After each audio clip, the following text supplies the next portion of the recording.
Hello and welcome to another quick video on Dungeons & Dragons, and in this video I want to continue talking about the Witch character class, and in particular I want to talk about the Witch's Familiar. Now I mentioned this in the previous video and I just want to expand upon it. So I mentioned that the Witch level 4 gains 2 spells and the Witch Familiar. What is the Witch Familiar? What is a familiar and how does it work in my game?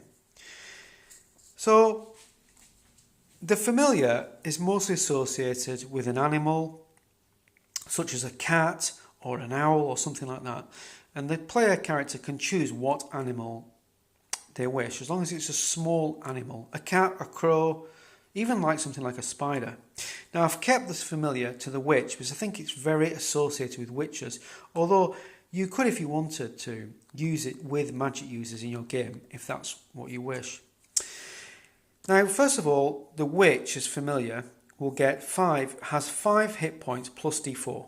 Okay, now this is important because one of the things about the familiar is the witch can use these hit points for herself. In other words, she can swap them around. Example, if a witch is hitting combat and she's reduced to, I don't know, -3 hit points, she can then say, well, I'm going to use my familiar's hit points. So if the familiar's got 7 hit points, she can take 7 hit points and she can restore herself. The most important thing is the witch's familiar's hit points cannot go below 0. If it goes below 0, the witch's familiar is dead. Okay. So the other thing about the familiar is it improves one ability score of the witch by 1. So for example, she might say, well, strength, so she gets 1 extra strength. Now, generally speaking, the witch and the familiar can communicate. They can either talk to each other, if the game's master allows it, or they can use sort of some kind of ESP.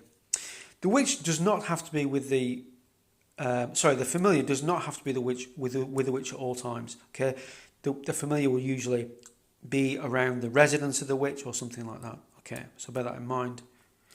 That you don't have to have the familiar with you to have that advantage.